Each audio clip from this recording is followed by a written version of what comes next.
Hello my dear दोस्तों, मेरे dear friends, my students, क्या हालचाल बेटा। Welcome back to Rank Chaser. और आज हम पढ़ने वाले हैं सॉल्यूशन का पार्ट 4 के अंदर वेपर प्रेशर के बारे में कि वेपर प्रेशर क्या होता है। आज बहुत ही इंटरेस्टिंग और प्रैक्टिकल तरीके से हम पढ़ेंगे। तो फर्स्ट ऑफ ऑल बेटा, what is the vapour pressure. तो नाम से ही पता चल रहा है वेपर प्रेशर मतलब दोनों वर्ड्स को हम अलग करते हैं। वेपर मतलब भाप, जो एक फेज होती है मैटर की, या फिर गैसियस फेज भी हम इसे बोल सकते हैं। और प्रेशर मतलब जो क्रिएट किया गया है। तो वेपर के द्वारा जो प्रेशर क्रिएट किया गया है उसे हम क्या बोलते हैं, वेपर प्रेशर बोलते हैं। तो केमिस्ट्री इस भाषा को केमिस्ट्री वेपर प्रेशर को कैसे समझाती है, आइए देखते हैं। तो ये वेपर प्रेशर केमिस्ट्री कहती है vapour pressure is the defined as the pressure exerted by the vapour. मतलब वेपर जो प्रेशर लगा रही है, एक्सर्ट कर रही है, ठीक है, एंड इन क्लोज कंटेनर। और हमारे पास एक सिचुएशन, एक बहुत ही नेसेसरी कंडीशन होनी चाहिए कि जो कंटेनर होना चाहिए वो क्लोज होना चाहिए। कंटेनर जो होना चाहिए वो क्लोज होना चाहिए, ठीक है। When the vapour and its condense phase, ठीक है, इस कंडेंस फेज लिक्विड और solid are in the equilibrium. और ये प्रेशर, वेपर प्रेशर कब क्रिएट होता है, जब लिक्विड और वेपर जो फेज होती है वो इक्विलिब्रियम पे होती है, तब ही ये वेपर प्रेशर क्रिएट होता है। तो हम इसको थोड़ा सा तरीके से समझते हैं। तो बेटा मैंने एक क्लोज कंटेनर लिया है, ठीक है। इसमें मैं डाल देता हूँ बेटा पानी डाल देता हूँ, आज ब्लू है पानी पानी। तो मैंने इसके अंदर बेटा पानी डाल दिए, ठीक है, ये आपको दिख रहा होगा। तो मैंने बेटा यहाँ पे डाल दिया पानी। तो अब बताओ ये वेपर प्रेशर लगाएगा नहीं। जब तक मैं इसको हीट नहीं दूंगा तब तक इसमें किसी भी टाइप की कोई भी वेपर क्रिएट नहीं होगी। अब मैं क्या करता हूँ, इस कंटेनर को बेटा गर्म करता हूँ। जैसे ही मैं इस कंटेनर को गर्म करता हूँ ये लिक्विड भी गर्म होगा, और ये लिक्विड किसके अंदर कन्वर्ट होने लग जाए, गैसियस या वेपर फेज के अंदर, ठीक है।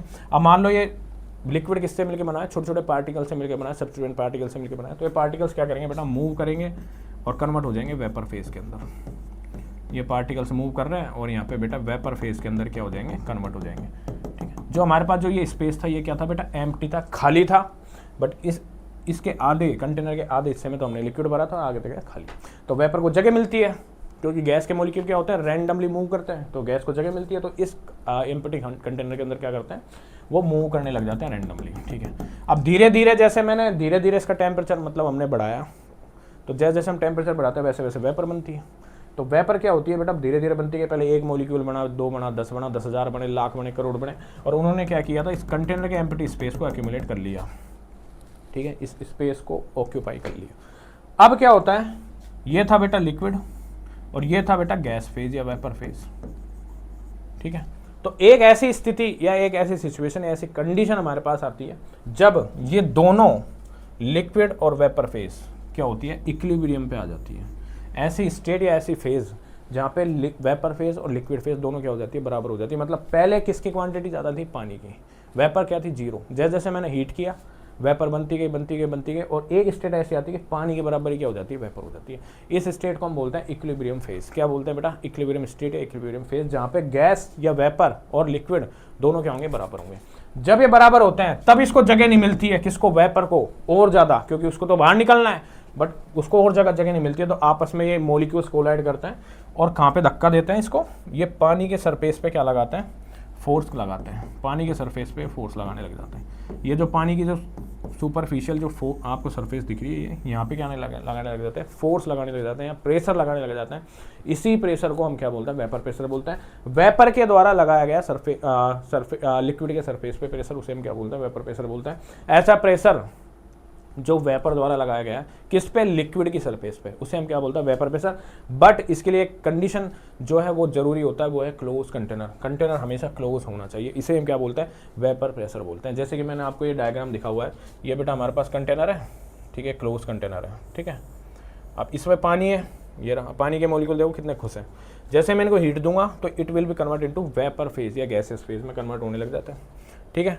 अब देखो ये vapour molecule in air move freely all direction, क्योंकि हमको पता है गैस के मॉलिक्यूल्स क्या करते हैं, रैंडमली मूव करते हैं ऑल डायरेक्शन में 3D के अंदर, ठीक है। जैसे जैसे करते हैं वैसे वैसे इस स्पेस के अंदर वेपर भी बनने लगती है। पहले कम बनी, फिर ज़्यादा बनी, बनते बनते एक ऐसी स्टेट आ जाती है जब लिक्विड और वेपर की दोनों फेज इक्विलिब्रियम पे आ जाती है। और जब दोनों फेज इक्विलिब्रियम पे आती है तब ये वेपर इसी को ही धोखा देती है, जिसने इसको बनाया उसी को धोखा देती है। उसका क्या कहती है कि रुक, मैं तेरे पर प्रेशर डालती हूँ, और फिर इस सरफेस के ऊपर क्या करती है, प्रेशर डालती है। उसे हम क्या बोलते हैं, वेपर प्रेशर बोलते हैं। क्या बोलते हैं बेटा, वेपर प्रेशर बोलते हैं। आपने कुकर देखा होगा घर में, सबके घर में कुकर होता है, खाना बनाते हैं, कुछ भी बनाते हैं, चावल वगैरह, ठीक है। तो कैसे पकते हैं चावल, वेपर प्रेशर, क्योंकि हमने पानी डाला, चावल डाला, उसको गर्म किया, और वो क्या होता है, क्लोज कंटेनर होता है क्लोज कंटेनर। तो उस भाप की वजह से, इसे हम भाप बोलते हैं वेपर को हिंदी के अंदर, उस वेपर की वजह से क्या कहता है, जो सॉलिड जो चावल थे वो किसके अंदर कन्वर्ट हो जाता है, सेमी सॉलिड के अंदर कन्वर्ट हो जाता है। ठीक है, वो वेपर प्रेशर का एक बेस्ट एग्जांपल है। ठीक है, बेस्ट एग्जांपल है बेटा। ठीक है, तो ये होता है बेटा वेपर प्रेशर।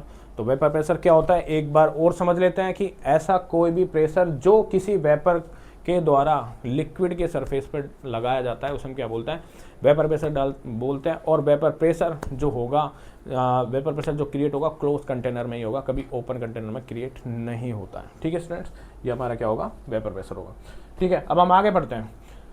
तो बेटा वेपर प्रेशर में क्या हुआ था, एक इक्विलिब्रियम स्टेट आई थी, फेज आई थी, इसमें लिक्विड और वेपर दोनों क्या हुआ, इक्विलिब्रियम फेज में होते हैं, मतलब दोनों बराबर होते हैं, तभी वेपर प्रेशर क्रिएट होता है। ठीक है, अब एट इक्विलिब्रियम कंडीशन, अब हम देखते हैं एट इक्विलिब्रियम कंडीशन में क्या होता है, rate of vaporisation of the liquid. तो बेटा इक्विलिब्रियम कंडीशन में क्या होता है, rate vaporisation of liquid, liquid का वेपोराइजेशन, ठीक है, बराबर हो जाता है rate of condensation of vapour. तो बेटा क्या होता है, हमारे पास क्या था, कंटेनर था, ठीक है, हमने क्या किया, लिक्विड था, लिक्विड को गर्म किया, ये वेपर में कन्वर्ट होने लग गया। ठीक है, ये भाप बनने लगा, जैसे ही भाप इस ढक्कन पे लगती है तो किस में कन्वर्ट होने लग गई, फिर से वाटर के अंदर कन्वर्ट होने लग गई।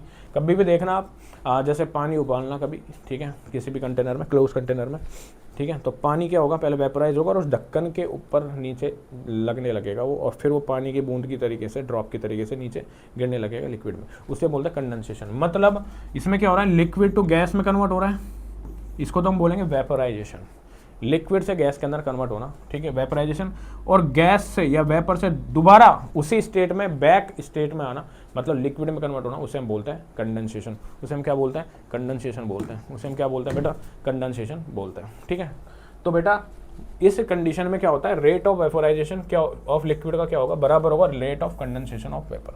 ठीक है, दोनों फेज बराबर होती है, तभी वेपर प्रेशर लगता है। Equilibrium is the achieve in the close container, और आपको पता है इक्विलिब्रियम तभी अचीव होगा जब हमारा कंटेनर क्लोज होगा। ओपन कंटेनर में कभी भी कोई वेपर प्रेशर या फिर कोई भी इक्विलिब्रियम हमें अचीव नहीं होगा। ठीक है स्टूडेंट्स, अब vapour pressure does not depend on, पहले हम देखते हैं किस पे डिपेंड करता है, डज नॉट को तो बाद में पढ़ेंगे, पहले हम देखते हैं वेपर प्रेशर डिपेंड ऑन। तो वेपर प्रेशर किस पे डिपेंड करेगा, टेम्परेचर पे। जितना ज़्यादा इस कंटेनर को मैं टेम्परेचर दूंगा उतना ही वेपर बनेगा, और जितना वेपर बनेगा उतना ही वो प्रेशर डालेगा लिक्विड के सरफेस पे, सीधी सी बात है। तो किस पे डिपेंड करता है vapour pressure, depend on temperature. Temperature बढ़ाऊंगा वेपर प्रेशर ऑटोमेटिकली बढ़ेगा, दैट्स इट। ठीक है, और डज नॉट डिपेंड ऑन, तो does not depend on surface area, चाहे आप इतना बड़ा कुकर लो, चाहे इतना बड़ा लो, चाहे इतना बड़ा लो, कोई मतलब नहीं है सरफेस एरिया से। वेपर प्रेशर क्रिएट होगा तो होगा, कोई सरफेस एरिया से मतलब नहीं है। वॉल्यूम ऑफ कंटेनर, कितना ही बड़ा कंटेनर ले लो, कितने ही वॉल्यूम का ले लो, छोटा सा गिलास लोगे तो भी उसको एक पर्टिकुलर टेम्परेचर पे ही वेपर क्रिएट होगा। बड़ा लोगे तो उसके अकॉर्डिंग जो वेपर प्रेशर जो क्रिएट होगा उसी के अकॉर्डिंग होगा, उसके वॉल्यूम पे मैटर नहीं करेगा। ठीक है, अमाउंट ऑफ लिक्विड पे भी डिपेंड नहीं करेगा, कितना ही अमाउंट ले लो, 1 लीटर 2 लीटर 10 लीटर, किसी पे भी डिपेंड नहीं करता, एक ही चीज़ पर डिपेंड करता है, वो टेम्परेचर। बस आप तो ये याद रखो। ठीक है, अब बेटा क्या बोल रहा है, the point at which the external pressure is equal to the atmospheric pressure, it is called at boiling point. अब बॉइलिंग पॉइंट की बात कर रहा है, अब मैं बताऊं कैसे। मान लो वेपर प्रेशर जो था हमारा, ठीक है, वो किसके बराबर हो जाता है, पी एक्सटर्नल के या फिर पी एक्सटर्नल के या फिर एटमॉस्फेरिक प्रेशर के। जब vapour pressure P external external pressure के या एटमॉस्फेरिक प्रेशर के बराबर हो जाता है, उसी पॉइंट को हम बोलेंगे बॉइलिंग पॉइंट। क्या बोलेंगे, बॉइलिंग पॉइंट। कभी आप पानी उबालना, कितना होता है बॉइलिंग पॉइंट पानी का, 100 डिग्री सेंटीग्रेड, 100 डिग्री पे उबलने लगता है। 100 डिग्री पे जब पहुंचता है ना, तब उसका एक्सटर्नल प्रेशर या एटमॉस्फेरिक प्रेशर किसके बराबर हो जाता है, उसका वेपर प्रेशर है ना, वो एक्सटर्नल प्रेशर के बराबर होता है, एटमॉस्फेरिक प्रेशर के बराबर हो जाता है, तब जाके उबलने लगता है। तो बॉइलिंग पॉइंट क्या है कि वेपर प्रेशर किसके बराबर हो जाएगा, पी एक्सटर्नल या एक्सटर्नल प्रेशर के, एटमॉस्फेरिक प्रेशर के, उसे हम क्या बोलते हैं, बॉइलिंग पॉइंट बोलते हैं। तो ऐसा पॉइंट जहाँ पे हम वेपर प्रेशर को किसके बराबर देख लेते हैं, पी एक्सटर्नल या एटमॉस्फेरिक प्रेशर के, उसे हम बोलते हैं बॉइलिंग पॉइंट। ठीक है स्टूडेंट्स, तो बेटा बॉइलिंग पॉइंट भी डिपेंड करता है, कैसे, व्हेन, जब बॉइलिंग पॉइंट बढ़ेगा, जब बॉइलिंग पॉइंट बढ़ेगा, मान लो पानी का बॉइलिंग पॉइंट कितना होता है, 100 डिग्री सेंटीग्रेड, ठीक है, होता है, ठीक है। जब हम बॉइलिंग पॉइंट को बढ़ाते हैं तो वेपर प्रेशर कम होता है। जो वेपर प्रेशर कम होता है, बॉइलिंग पॉइंट मान लो पानी उबल रहा है 100 डिग्री पे, मान लो 150 पे उबलने लगा तो बॉइलिंग पॉइंट बढ़ गया, तो वेपर प्रेशर क्या होगा उसका, कम होगा। ध्यान रखना, ये एक दूसरे के क्या होते हैं, अपोजिट होता है। वेपर प्रेशर कम क्यों हुआ, क्योंकि बॉइलिंग पॉइंट बढ़ रहा है। ठीक है, तो उससे ऐसे सब्सटेंस को या फिर ऐसे लिक्विड को हम बोलते हैं लेस वोलेटाइल। ठीक है, लेस वोलेटाइल बोलते हैं कि ऐसा कोई भी लिक्विड जिसका बॉइलिंग पॉइंट ज़्यादा होता है बट वेपर प्रेशर कम होता है, उसको हम उबाल बहुत देर तक ज़्यादा रहे बट वेपर कम बना रहे हैं, उसे हम क्या बोलते हैं, लेस वोलेटाइल लिक्विड। उसी तरीके से जब बॉइलिंग पॉइंट कम हो बट वेपर प्रेशर ज़्यादा हो, तो ऐसे लिक्विड को हम बोलते हैं मोर वोलेटाइल लिक्विड। क्या बोलते हैं, मोर वोलेटाइल लिक्विड बोलते हैं। अब इसका एग्जांपल से आप अच्छे समझ जाओगे। लेस वोलेटाइल मतलब बॉइलिंग पॉइंट क्या है, ज़्यादा है, वेपर बना रहा है कम। जैसे मैंने पानी ले लिया, ठीक है, S2, जब बॉइलिंग पॉइंट कम हो, वेपर प्रेशर ज़्यादा हो। मोर वोलेटाइल तो मैं ले लेता हूँ पेट्रोल। चलो मैंने पेट्रोल ले लिया, एक हाथ में मैं पानी डालता हूँ, फिर एक हाथ में डालता हूँ पेट्रोल, कौन बहुत फास्टली वेपराइज होगा, बताओ। पेट्रोल 2 मिनट में उड़ जाएगा उसी टेम्परेचर पर, दोनों को सेम टेम्परेचर पर ले रहा हूँ, उड़ जाएगा। बट पानी उड़ेगा नहीं। पानी क्या है, लेस वोलेटाइल है, बॉइलिंग पॉइंट क्या है इसका, ज़्यादा है, वेपर प्रेशर क्या है, कम है, क्योंकि वेपर बना ही नहीं, कम रहा है। बट ये वेपराइज है, ये वोलेटाइल लिक्विड है, ये क्या बना रहा है, वेपर बना रहा है, तो ज़्यादा वेपर बनाएगा तो वेपर प्रेशर ज़्यादा होगा, बट बॉइलिंग पॉइंट क्या होगा, इसका कम होगा। ठीक है स्टूडेंट्स, तो ये होता है लेस वोलेटाइल और मोर वोलेटाइल को हम इस तरीके से डिफाइन करते हैं। तो बॉइलिंग पॉइंट क्या होता है आपको समझ में आ गया, वेपर प्रेशर क्या होता है, लेस वोलेटाइल लिक्विड क्या होता है और मोर वोलेटाइल लिक्विड क्या होता है, दैट्स इट। ठीक है, इस लेक्चर में पूरा NCERT टू NCERT हम कवर करके चलेंगे और नीट, जेई, AI, PMT इनके क्वेश्चंस जो आए हुए हैं PY के, उनको भी हम सॉल्व करेंगे।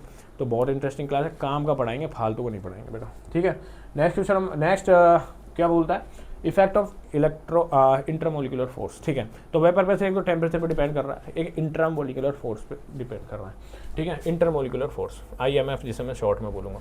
ये क्या होता है बेटा, कोई भी मैटर है, सॉलिड है, लिक्विड है, गैस है, वो अपने पार्टिकल, अपने सब्स्टिट्यूएंट पार्टिकल से मिलकर बना है। ठीक है, कोई ना कोई पार्टिकल से, हम भी कोशिकाओं से मिलकर बना है, सेल से मिलकर तो बने हम भी।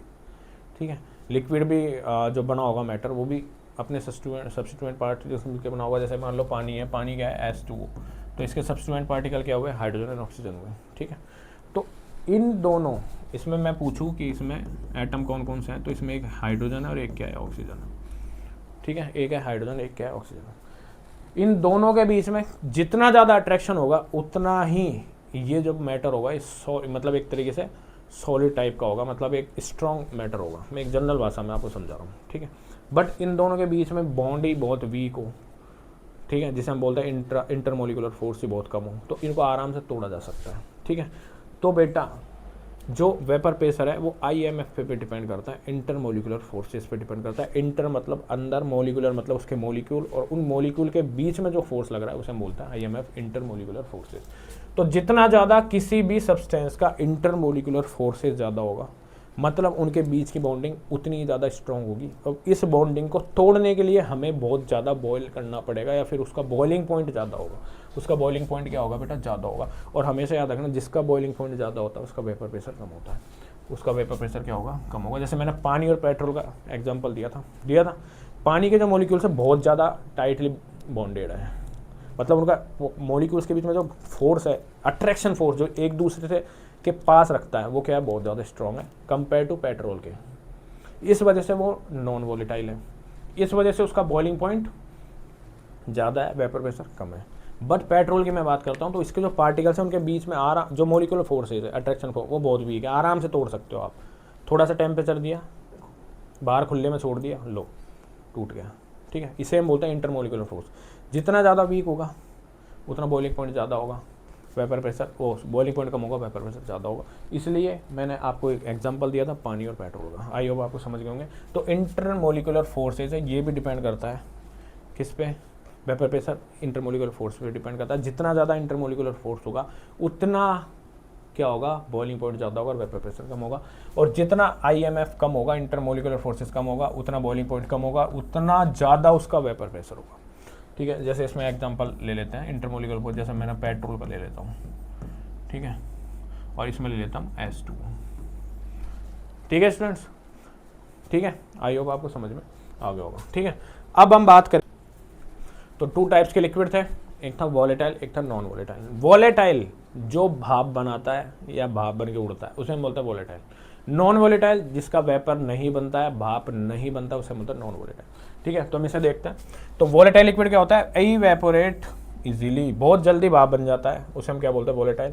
इसका वेपर प्रेशर क्या होता है, ज़्यादा होता है। जितना ज़्यादा भाप बनेगा, जितना जल्दी भाप बनेगा, उतना ही वेपर प्रेशर वो क्रिएट करेगा, याद रखना। ठीक है, और बॉइलिंग पॉइंट बेटा क्या होता है, अपोजिट होता है वेपर प्रेशर के, तो इसका बॉइलिंग पॉइंट क्या होता है, कम होता है। इंटरमोलिकुलर फोर्सेज, जब बॉइलिंग पॉइंट कम है तो ऑफकोर्स इंटरमोलिकुलर फोर्सेज भी क्या होंगे, कम होंगे। और स्मेल इज इजीली डिटेक्टेड, इसकी स्मेल जो होती है इजीली डिटेक्ट कर सकता है। वॉलेटाइल जैसे परफ्यूम स्प्रे करोगे, वॉलेटाइल होता है, तुरंत उड़ जाता है और उसकी स्मेल आराम से डिटेक्ट कर सकते हो, क्योंकि वो बहुत ज़्यादा रैंडमली क्या करता है, मूव करते हैं उसके पार्टिकल्स। वो लिक्विड फेज से डायरेक्ट किस फेज में कन्वर्ट हो रहा है, गैसेस फेज में, बहुत फास्ट, बहुत ज़्यादा वॉलेटाइल लिक्विड है वो। ठीक है, बट नॉन वॉलेटाइल लिक्विड क्या होता है, डज नॉट इवेपोरेट इजीली, वो कब बहुत आसानी से इवेपोरेट नहीं होता है। ठीक है, वेपर प्रेशर क्या होता है बेटा, इसका कम होता है। जो भी लिक्विड इवेपोरेट नहीं हो रहा है, ऑफकोर्स वो भाप कम बनाएगा या फिर नहीं बनाएगा, तो उसका वेपर प्रेशर भी कम बनेगा, याद रखना हमेशा। ठीक है, और बॉइलिंग पॉइंट की बात करें तो वेपर प्रेशर कम है तो ऑफकोर्स बॉइलिंग पॉइंट क्या होगा, उसका ज़्यादा होगा। और बॉइलिंग पॉइंट ज़्यादा होगा तो उसका आई में ऑलरेडी बाय डिफॉल्ट ही ज़्यादा होगा, इंटरमोलिकुलर फोर्सेज भी उसका क्या होगा, ज़्यादा होगा। ठीक है, और smell is not easily detected, उसकी स्मेल हम डिटेक्ट नहीं कर सकते। जैसे पानी है, एक मैंने परफ्यूम ले लिया, ये पानी ले लिया, किसकी स्मेल आएगी, परफ्यूम की आएगी, क्योंकि इवेपोरेट होता है, ये आसानी से एनवायरनमेंट में फैल जाता है, लिक्विड फेज से गैसियस फेज में कन्वर्ट हो जाता है, वेपर फेज में कन्वर्ट हो जाता है, बट पानी नहीं होता है। आई होप आपके समझ में आ गया होगा। ठीक है, नेक्स्ट क्वेश्चन। ठीक है, अब हम पढ़ते हैं बेटा एक बहुत ही इंटरेस्टिंग सा लॉ है, राउल्ट लॉ। ठीक है, उसके बारे में पढ़ेंगे। अब उसको समझने से पहले हमको थोड़ा सा एक कंसेप्ट समझना होगा वेपर प्रेशर का। तो बेटा मैंने एक क्लोज कंटेनर लिया है। ठीक है, जो भी मैं कंटेनर बना रहा हूँ क्लोज ही मानना बेटा। ठीक है, क्योंकि हम क्लोज कंटेनर में ही वेपर प्रेशर को पढ़ सकते हैं, अदरवाइज नहीं पढ़ सकते। ठीक है, मैंने क्लोज कंटेनर लिया, इसमें मैंने डाल दिया, ब्लू है पानी, पानी मैंने इसमें पानी डाल दिया। ठीक है, ठीक है, मैंने इसके अंदर एक लिक्विड डाला है, आप ये मानो पानी छोड़ो, मतलब एक सॉल्यूशन डाल दिए। सॉल्यूशन किस किस से मिलकर बना होता है, एक सोल्यूट और सॉल्वेंट से। ठीक है, तो बेटा इसमें मैंने सॉल्वेंट डाल दिया, अब मैं डालता हूँ यहाँ पे सोल्यूट, ये डाल दिया मैंने सोल्यूट। ठीक है, तो इसमें 2 टाइप्स के क्या है, कंपोनेंट प्रेजेंट है, एक सोल्यूट का एक सॉल्वेंट का, याद रखना। मैंने इसको ढक दिया है, इसको मैं ढक देता हूँ ढक्कन से, इस कंटेनर को ढक दिया। ठीक है, और इसको मैं नीचे से लगाता हूँ इसके में आग। अब जैसे ही मैंने आग लगाया तो ये क्या करेगा, लिक्विड फेज किसके अंदर कन्वर्ट होगी, वेपर फेज के अंदर कन्वर्ट होने लग जाएगा। ये करने लग जाएगा बेटा, भाप बन के उड़ने लग जाएगा। ये भाप बन के इस जो एम्प्टी स्पेस है, खाली स्पेस है कंटेनर का, यहाँ पे ऑक्यूपाई होने लग जाएगा। एक ऐसी स्टेट आएगी जब लिक्विड और वेपर फेज दोनों इक्विलिब्रियम पे होंगे। जब वो इक्विलिब्रियम पे होंगे तब वेपर लिक्विड के सरफेस पे प्रेशर डालने लगेगी, उसे हम बोलते हैं वेपर प्रेशर। ठीक है, अब ये जो वेपर जो उड़ रही थी ये क्या करेगी बेटा, प्रेशर क्रिएट करने लगेगी सरफेस पे, लिक्विड के पे, ये सरफेस है। ठीक है, इसे हम क्या बोलते हैं, वेपर प्रेशर। तो बेटा जो वेपर बनी ये क्या कर रही है, प्रेशर क्रिएट कर रही है। इसमें कंपोनेंट्स कितने हैं, 2। तो इसमें दोनों कंपोनेंट्स की वजह से क्या होगी, वेपर प्रेशर क्रिएट होगा। तो मैं बोल सकता हूँ, मान लो कंपोनेंट ये ब्लू कलर का जो कंपोनेंट था इसको मैंने मान लिया ए, और रेड कलर का कंपोनेंट को मान लिया बी, सब्सटेंस को, जिससे सॉल्यूशन में क्या बना। तो वेपर प्रेशर ऑफ, तो मैं ये बोल सकता हूँ, तो वेपर भी बेटा दोनों की बनेगी, क्योंकि दोनों क्या थी, वोलेटाइल थे। दोनों क्या था, मैंने वोलेटाइल लिए, कंडीशन अप्लाई कर लेना, दोनों वोलेटाइल लिक्विड मैंने लिए। ठीक है, दोनों वोलेटाइल लिए। ठीक है, क्योंकि हम लिक्विड में बात कर रहे हैं तो ऑफकोर्स सोल्यूट और सॉल्वेंट दोनों ही क्या होंगे, लिक्विड फेज में होंगे, और दोनों ही कहते हैं वोलेटाइल, मतलब दोनों ही भाप बनाएंगे। तो दोनों जब भाप बनाएंगे तो दोनों की वजह से ही वेपर प्रेशर क्रिएट होगा, दोनों की वजह से ही वेपर बनेगी, और वेपर बनेगी तो दोनों की वजह से ही वेपर प्रेशर क्रिएट होगा। तो कंपोनेंट ए जो था ब्लू कलर का कंपोनेंट था, ए ब्लू कलर का, इसकी वजह से जो वेपर प्रेशर क्रिएट होगा उसे हम बोलेंगे वेपर प्रेशर ऑफ ए, इसको हम बोलते हैं पी ए, इसको मैं पी ए से डिनोट करता हूँ। ठीक है, अब जो सेकंड कंपोनेंट था जिससे लिक्विड फेज हमने सॉल्यूशन बनाया वो था बी, रेड कलर का, तो इसकी वजह से भी वेपर क्रिएट होगा या वेपर प्रेशर क्रिएट होगा, उसे हम बोलते हैं वेपर प्रेशर ऑफ बी। तो इसका जो कंपोनेंट होगा वो होगा पी बी। ठीक है, और दोनों ही क्या थे, वोलेटाइल थे, वजह से दोनों ने क्या बनाया, वेपर क्रिएट की, और वेपर से वेपर प्रेशर बना। ठीक है, तो बेटा हम क्या बोल सकते हैं, vapour pressure of A P A और vapour pressure of B P B, इसे हम डिनोट करते हैं। ठीक है, पहली कंडीशन हमारे पास ये है। सेकंड कंडीशन हम क्या करते हैं, सेकंड कंडीशन क्या करते हैं, मैं एक और कंटेनर लेता हूँ। ठीक है, ये भी क्लोज कंटेनर है। ठीक है, हमने लिया क्लोज कंटेनर। ठीक है, अब इसमें मैं क्या करता हूँ, ओनली सॉल्वेंट डालता हूँ। चलो सॉल्वेंट नहीं, दोनों डालते हैं हम इसमें। ठीक है, बट दोनों की अलग कंडीशन करते हैं। यहाँ पे मैं कंडीशन अप्लाई कर देता हूँ, hashtag A and B both are volatile, volatile liquid. ठीक है, अब मैं क्या करता हूँ, इस कंटेनर में मैंने डाल दिया सब्सटेंस ए, ये सब्सटेंस ए है। ठीक है, इसमें मैं एक और डालता हूँ क्योंकि मुझे सॉल्यूशन बनाना है, तो ये डाल दिया मैंने सोल्यूट, मान लो मैंने सोल्यूट डाल दिया। ये तो मैंने सॉल्वेंट डाल दिया और ये क्या कर दिया, बी सोल्यूट डाल दिया। ठीक है, बट यहाँ पे कंडीशन क्या है, यहाँ पे कंडीशन ये है, ए इज वोलेटाइल,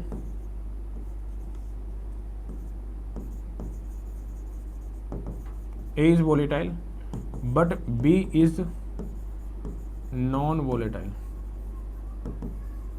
ठीक है, ए तो वोलेटाइल है बट बी क्या है, नॉन वोलेटाइल।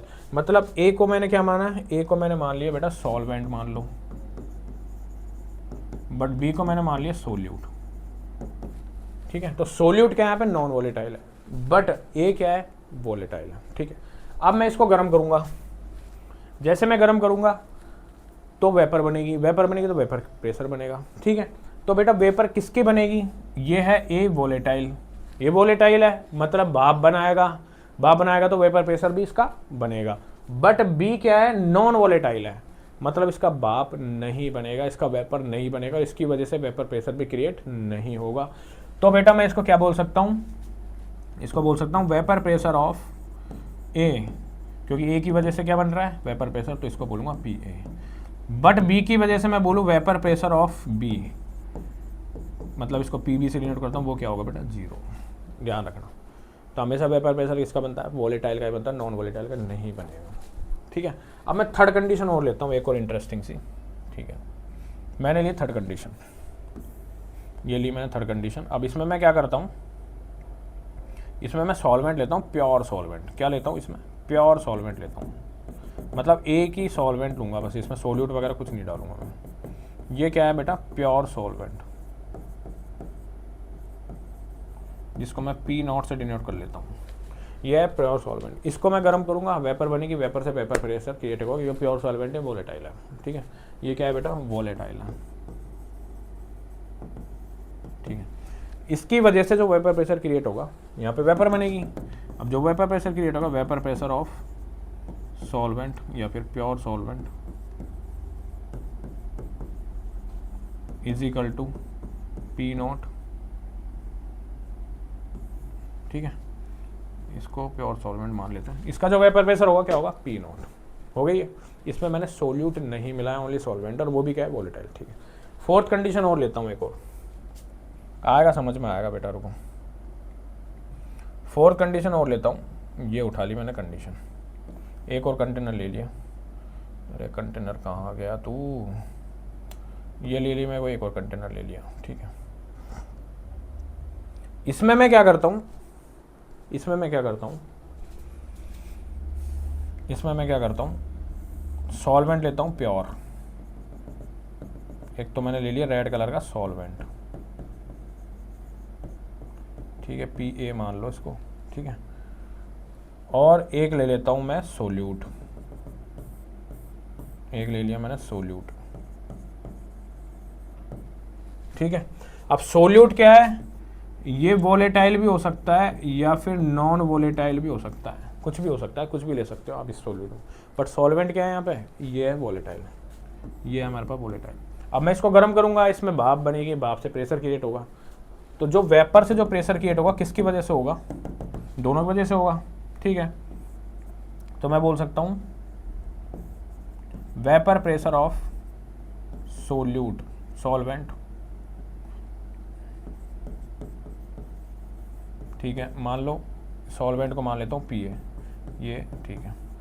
अब जो सोल्यूट लिया है वो चाहे कैसा भी ले लो आप, वॉलेटाइल ले लो चाहे नॉन वॉलेटाइल ले लो, कैसा भी ले लो, वेपर प्रेशर ऑफ सोल्यूट। हम वॉलेटाइल लेते हैं तो कुछ ना कुछ इसका प्रेशर आता है, जैसे पी भी मान लो, नॉन वॉलेटाइल होगा तो इसका प्रेशर आएगा नहीं। तो कुल मिला के बात क्या है, जब मैंने प्योर सॉल्वेंट लिया और मैंने उस सॉल्वेंट में सोल्यूट को मिलाया, कैसा भी सोल्यूट हो, ठीक है, तो दोनों के जब मैंने प्रेशर कंपैरिजन करे, इसका प्रेशर और इसका प्रेशर जब मैंने कंपैरिजन करा, तो मुझे किसका प्रेशर कम मिला, इसका।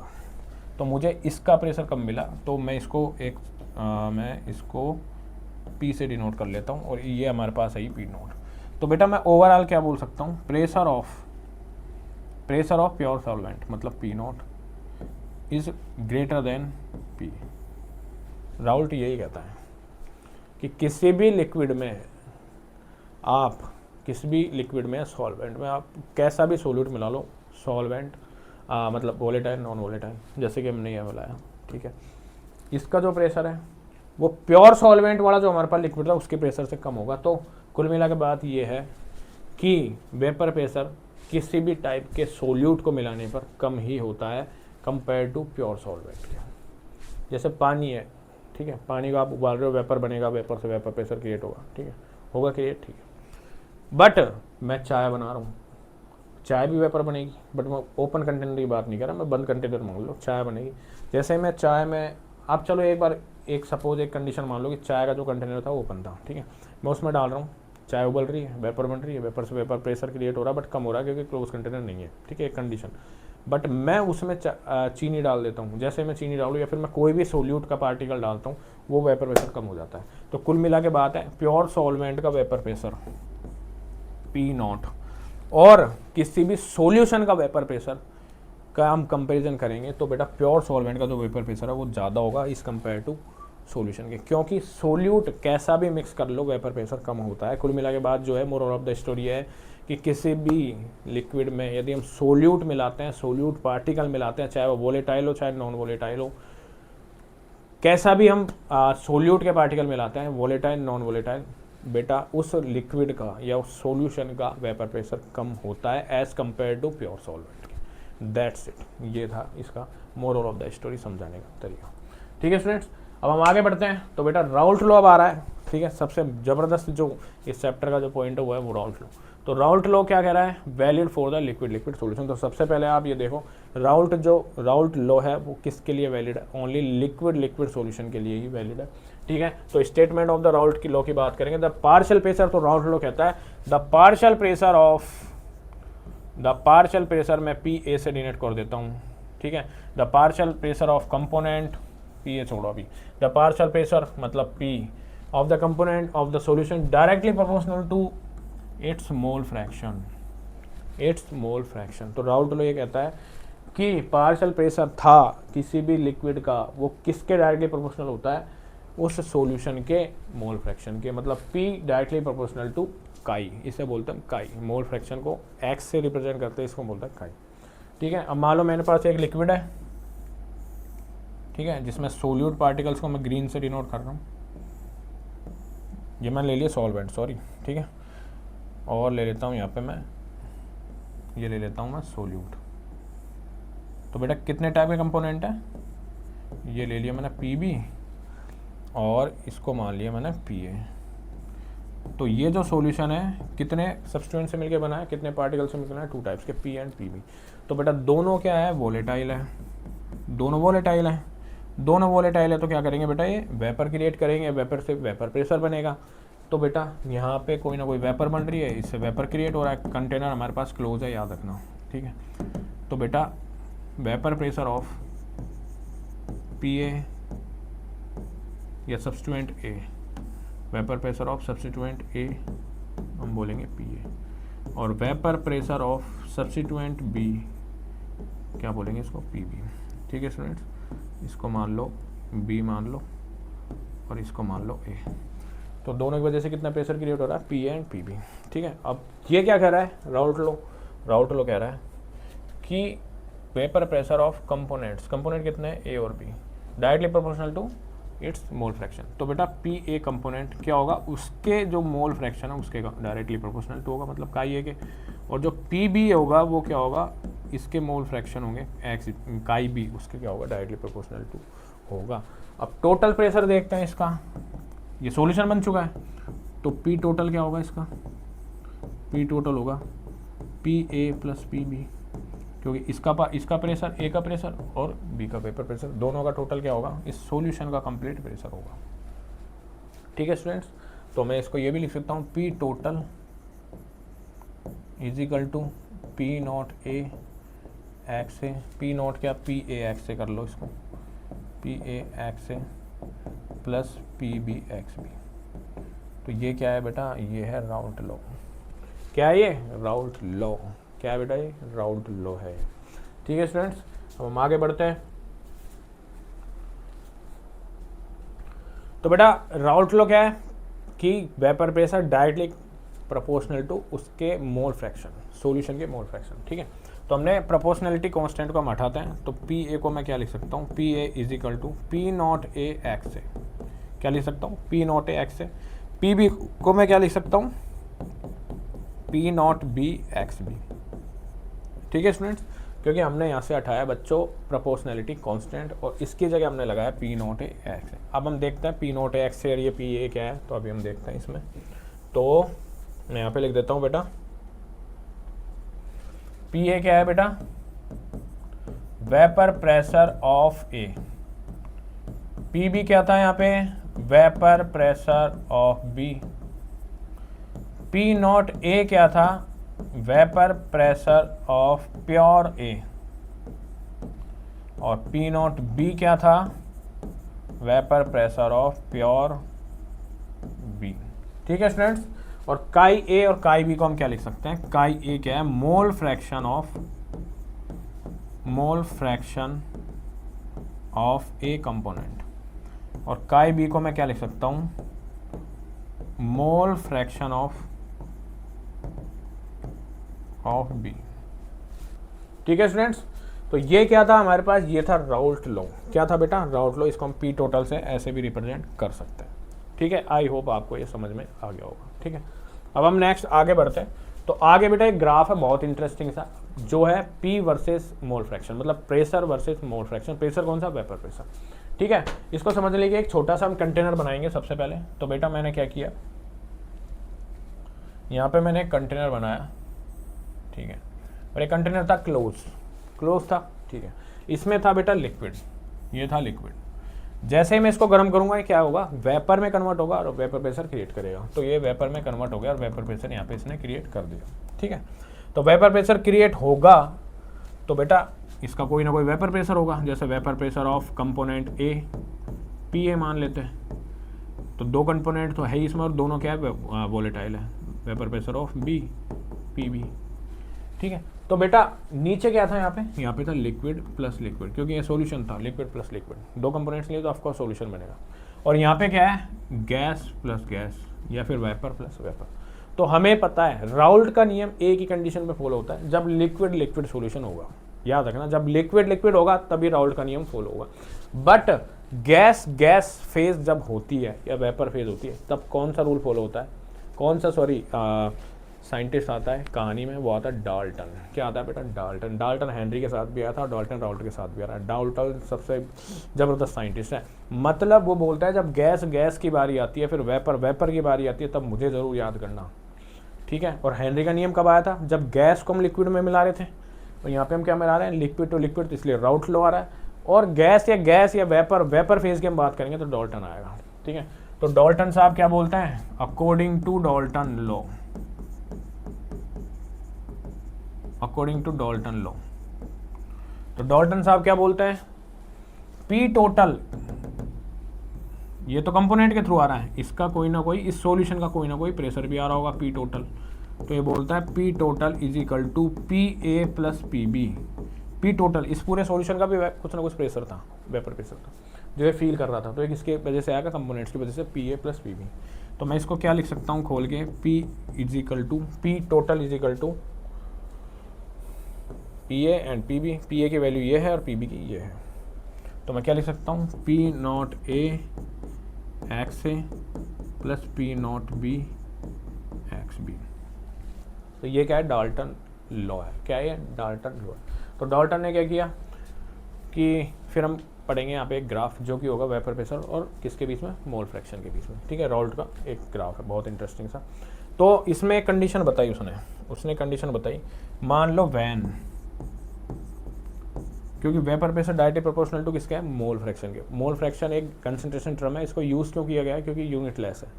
ये एक मेजरमेंट में काम आ रही है हमारे वेपर प्रेशर को मेजर करने के लिए।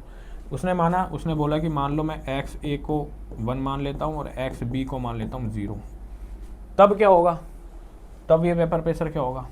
ठीक है, तो मान लो मैं एक्स ए को 0 मान लेता हूँ और एक्स ए को 1 मान लेता हूँ और एक्स बी को 0, तब क्या होगा, P total is equal to, इसकी वैल्यू यहाँ पे पुट करेंगे, P not A, X A को 0 कर दूंगा, प्लस में पी नॉट बी और एक्स बी, यहाँ पे एक्स बी क्या है बेटा, 0 है, और एक्स ए क्या है यहाँ पे 1 है। तो पी टी किसके बराबर आएगा, पी नॉट ए के बराबर आएगा। ठीक है, अब मान लो मैंने एक्स ए को 0 कर दिया और एक्स बी को मैं 1 कर देता हूँ, मोल फ्रैक्शन को 1 कर देता हूँ। तो मैं इसकी वैल्यू यहाँ पे पुट करूँगा तो पी टोटल क्या होगा, पी नॉट ए, ठीक है, एक्स ए कितना है यहाँ पे 0 हो गया, और P not B X B कितना हो गया, यहाँ पे 1 हो गया। तो पी टोटल किसके बराबर आएगा, पी नॉट बी के बराबर आएगा। ठीक है, तो प्रेशर है सॉल्यूशन का, वो भी डिपेंड कर रहा है मोल फ्रैक्शन के ऊपर। तो इसी रिप्रेजेंटेशन को इसमें कहाँ पे फॉलो किया है इसने, ग्राफ में। तो बेटा जो ग्राफ होगा वो पी वर्सेज एक्स होगा, एक्स मतलब काई, जिसे मोल फ्रैक्शन बोलेंगे। इसके बीच में ग्राफ हम ड्रॉ करेंगे। ठीक है, तो उसने कंडीशन रखी, मान लो यहाँ पे ले लेता हूँ मैं एक्स ए, एक्स बराबर 1, एक्स ए बराबर 1 ले लेता हूँ। तो यहाँ पे एक्स ए बराबर क्या होगा, 0 होगा। यहाँ पे एक्स ए बराबर 1 होगा तो ऑफकोर्स एक्स बी बराबर क्या होगा, 0 होगा। तो वहाँ पे एक्स बी बराबर क्या होगा, 1 होगा। ठीक है, और एक्स ए और एक्स बी का भी मैं आपको एक रिप्रेजेंटेशन बता देता हूँ। X A plus x B क्या होता है बड़ा, इजिकल टू 1 होता है, याद रखना हमेशा। ठीक है, तो इसने ये लिया। ठीक है, अब यहाँ पे क्या है, एक्स ए 1 है और एक्स बी क्या है, 0। तो मान लो एक्स बी को मैं 0 लेता हूँ, मतलब ऑरिजिन क्या है उसका, यहाँ से। ठीक है, अब यहाँ से मैं जब इस पी और एक्स के बीच में मैं ग्राफ खींचता हूँ किसी एक कंपोनेंट के लिए, तो कैसे खींचूंगा मैं। ठीक है, तो एक्स बी का ओरिजिन कहाँ से है, यहाँ से। तो एक्स 1 कहाँ पे होगा, यहाँ पे। तो मैं इसको यहाँ पे ड्रॉ करता हूँ इस तरीके से। ठीक है, आया समझ में। ठीक है, उसी तरीके से एक्स ए बराबर यहाँ पे क्या है, 0, तो इसका ओरिजिन क्या होगा, यहाँ पे। और एक्स 1 कहाँ होगा, वो इधर होगा इस साइड में। तो ये ले लिया मैंने यहाँ पे। ठीक है, आई होप आपको समझ में आ गया होगा। ठीक है, तो बेटा जब मैंने एक्स ए 1 माना तो यहाँ पे एक्स ए क्या हुआ, एक्स बी क्या हुआ, यहाँ पे एक्स बी को मैंने 0 माना तो एक्स बी यहाँ पे क्या हुआ, 1 हुआ। ठीक है, ये जो ग्राफ है ये मान लो एक्स बी का है। ठीक है, तो हम बोल सकते हैं इसको P B is equal to P not A X B. जो वेपर प्रेशर होगा वो क्या होगा, P B is equal to P not A X B.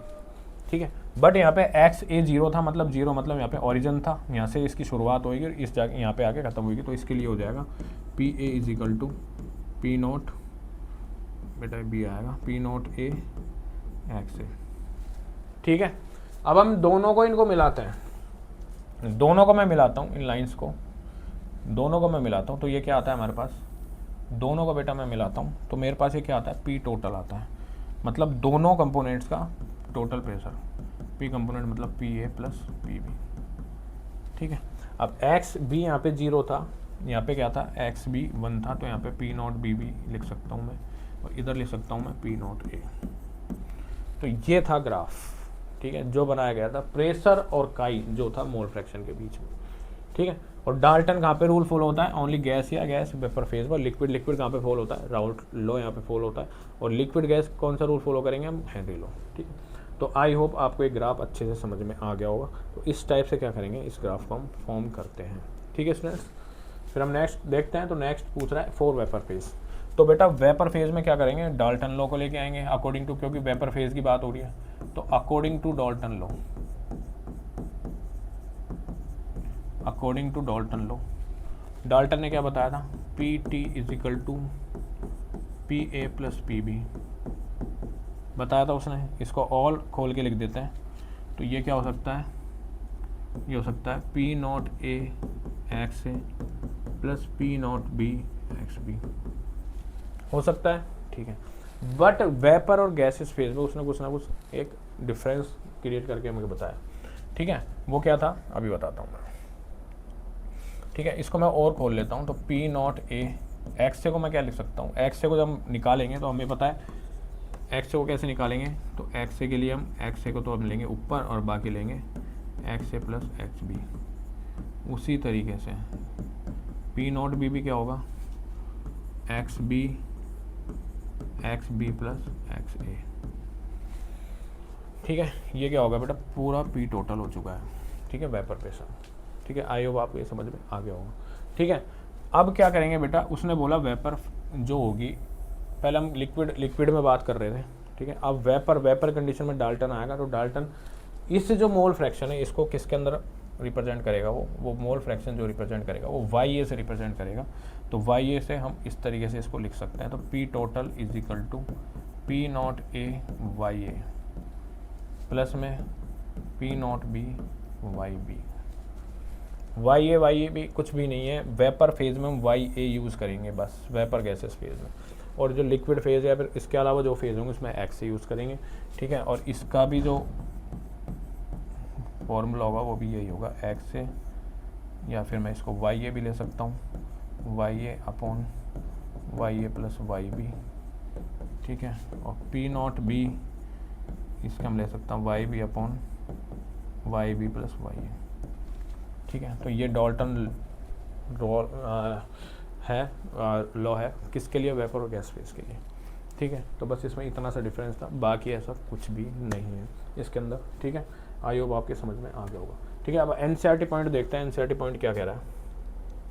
तो एनसीईआरटी क्या कह रही है कि Raoult law state that for a solution of volatile liquid, Raoult law state that for a solution of volatile liquid that the partial pressure of each component of the solution is directly proportional to, मान लो कोई भी liquid है, कोई भी solution है, वो of course ए और B particle से मिलकर बनाया, तो दोनों का वेपर प्रेशर भी अलग आएगा। वेपर प्रेशर ऑफ ए का पी आ गया, वेपर प्रेशर ऑफ बी का पी भी आ गया।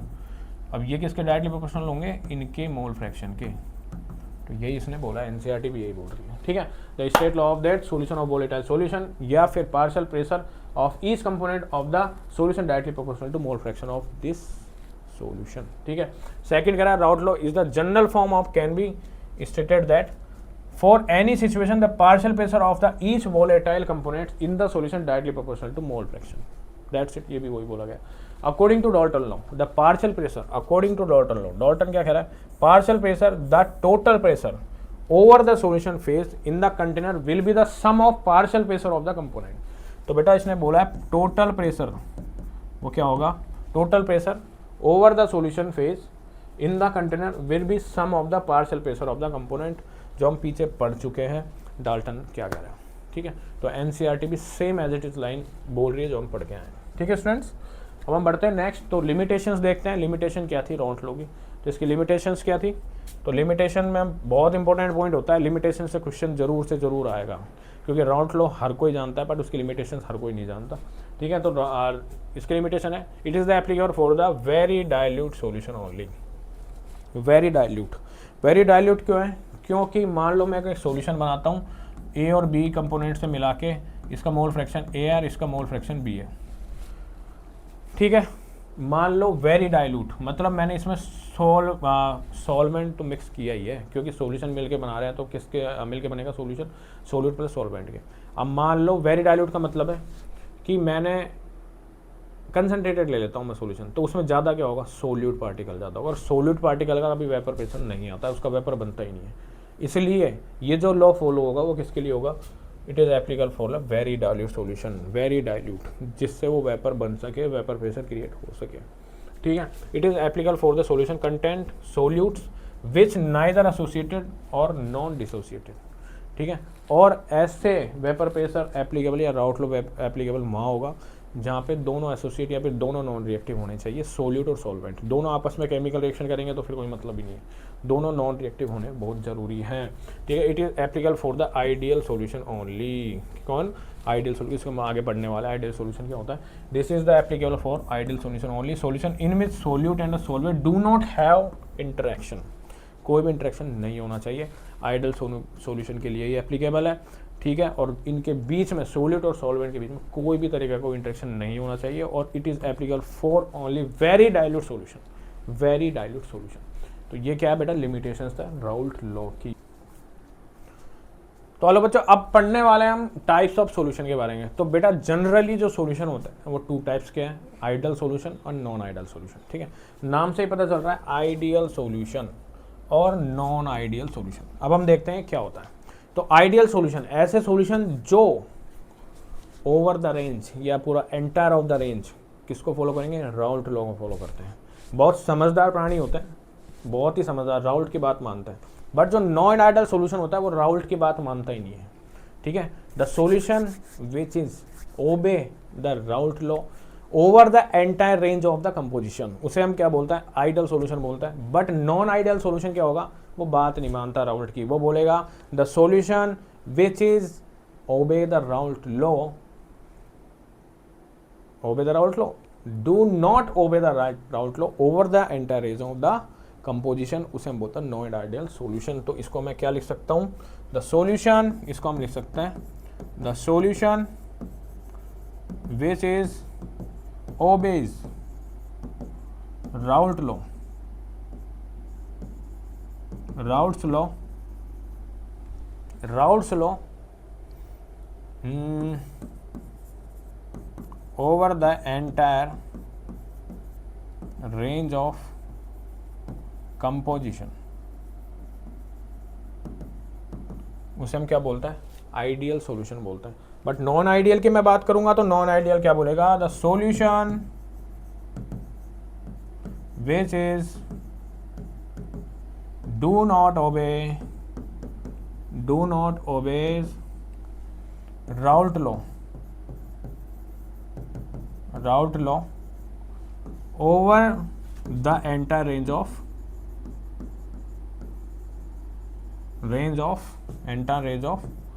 कंपोजिशन।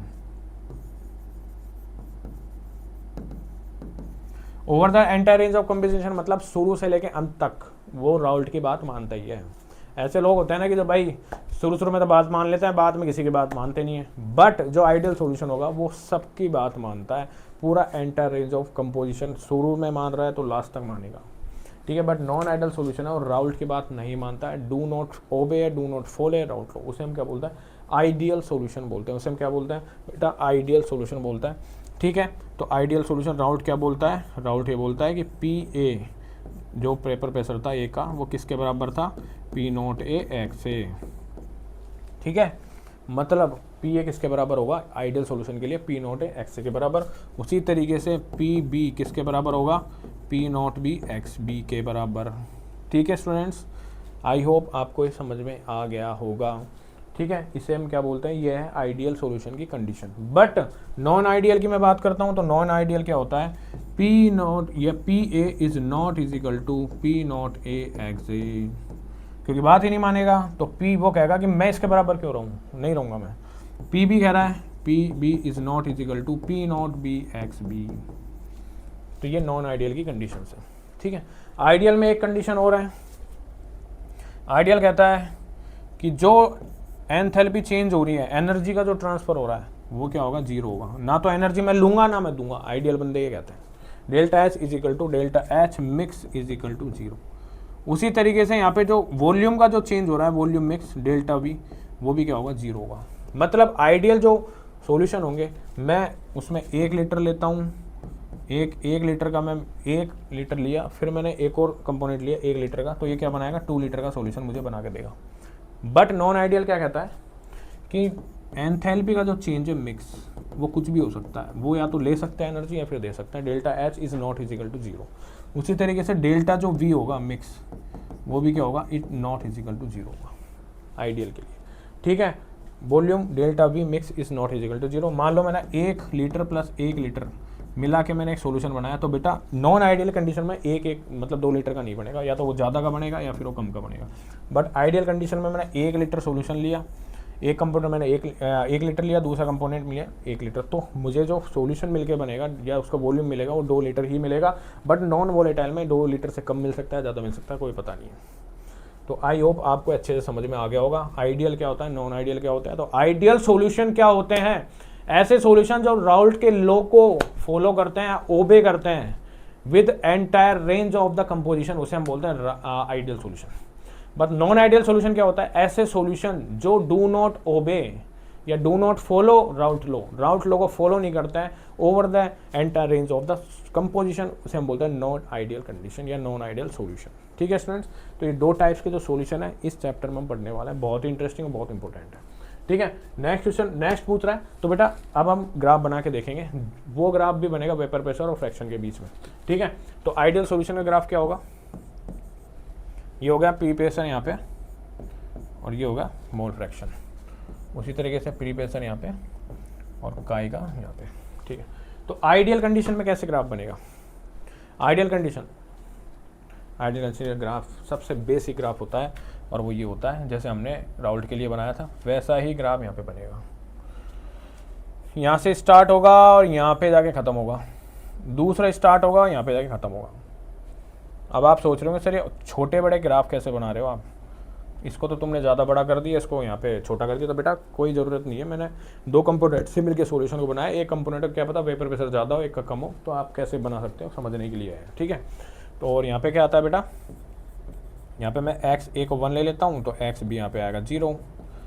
ठीक है, तो एक्स बी के लिए यहाँ पे क्या आ जाएगा पी नॉट बी, बट यहाँ पे मैं ले लेता हूँ एक्स ए को 0 और यहाँ पे ले लेता हूँ एक्स बी को 1, तो ये यहाँ पे 0 है तो यहाँ से इसका ओरिजिन है, तो यहाँ पे क्या आएगा पी नॉट ए।